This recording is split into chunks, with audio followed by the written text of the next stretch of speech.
Root Mobile दिग्गज cloud communication provider है। Industries, OTT players, mobile network operators, इन सबको सर्विसेज देने का काम करती है कंपनी। 2004 में शुरुआत हुई थी। नई जमाने का बिजनेस है, अलग तरीके का बिजनेस है। 30,000 से ज्यादा कस्टमर्स और 900 से ज्यादा मोबाइल नेटवर्क ऑपरेटर्स तक कंपनी की पहुंच है। 265 से ज्यादा direct connections, 7 strategic data centre और इनका बड़ा सुपर नेटवर्क है कंपनी के पास। आइए स्वागत करते हैं। हमारे साथ कार्यक्रम में शामिल हो रहे हैं कंपनी के मैनेजिंग डायरेक्टर और ग्रुप सीईओ राजदीप कुमार गुप्ता साहब।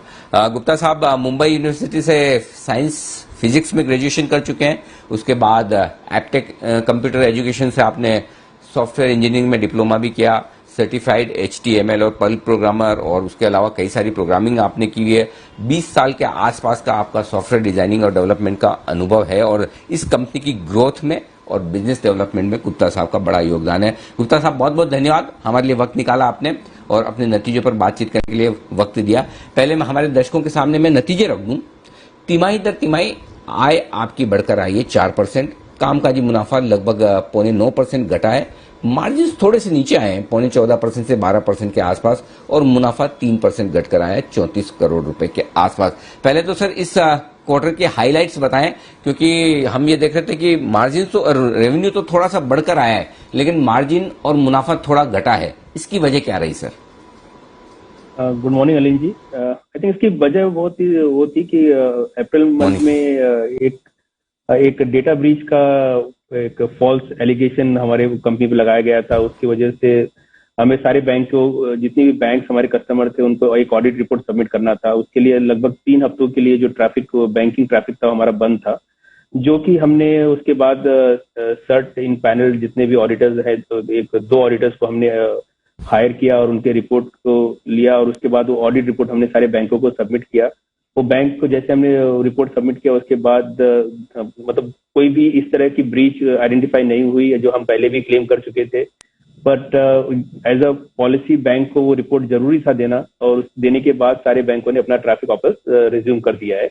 और वो हमें इनिशियली वो 3 हफ्ते के लिए अप्रैल मंथ में इम्पैक्ट हुआ था, और जो DLT एक इम्प्लीमेंटेशन हुआ था, उसके लिए भी कुछ एंटरप्राइज कस्टमर अप्रैल महीने में उसको टीथिंग इश्यूज था उनका, जो उनको फिक्स कर रहे थे। तो ओवरऑल फर्स्ट 3 वीक्स जो अप्रैल मंथ का था, उसका रेवेन्यू डिप हुआ था हमारा।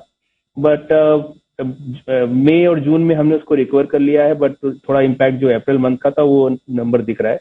अगर आप हमारा ओवरऑल परफॉर्मेंस भी देखो ईयर ऑन ईयर बेसिस, तो हमारा रेवेन्यू 22% ग्रो हुआ है। और अगर आप हमारे रेवेन्यू को लास्ट ईयर कंपेयर भी करते हैं, तो जो हमारा Q3 होता है वो हमेशा बेस्ट क्वार्टर होता है, और लास्ट ईयर Q3 का रेवेन्यू लगभग 384 करोड़ था, और वो जो लगभग हमने Q1 में ही अचीव कर लिया है। ओके, तो ये आपके मेजर आपके जो कारण रहे इस रेवेन्यू के पीछे, रेवेन्यू जो बढ़कर आया है और मार्जिन थोड़े से आपके कम रहे हैं। एक चीज और मैं आपसे जानना चाहता था कि सर वो आप एक एक्विजिशन करने जा रहे थे, फोन ऑन कम्युनिकेशंस, राइट? शायद वो कॉल ऑफ कर दिया है। इसके बारे में एक जरा अपडेट दें। क्या है सिचुएशन, आप कर रहे हैं या नहीं कर रहे हैं?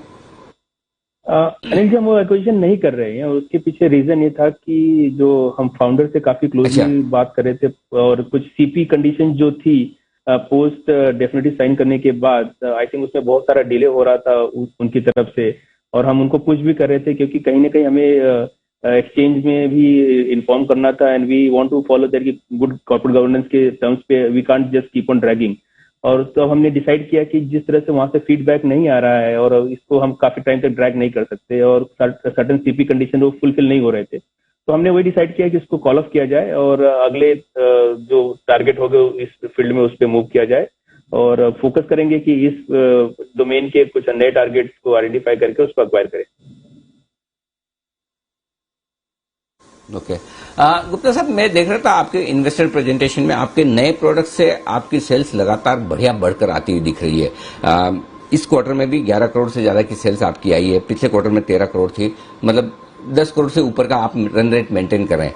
अब इस क्वार्टर में क्या प्लान है, या बचे हुए 6 महीने में आपकी क्या प्लान है? न्यू प्रोडक्ट किस तरह के आ रहे हैं? क्या कुछ ग्रोथ रेवेन्यू वहां से आ सकता है सर?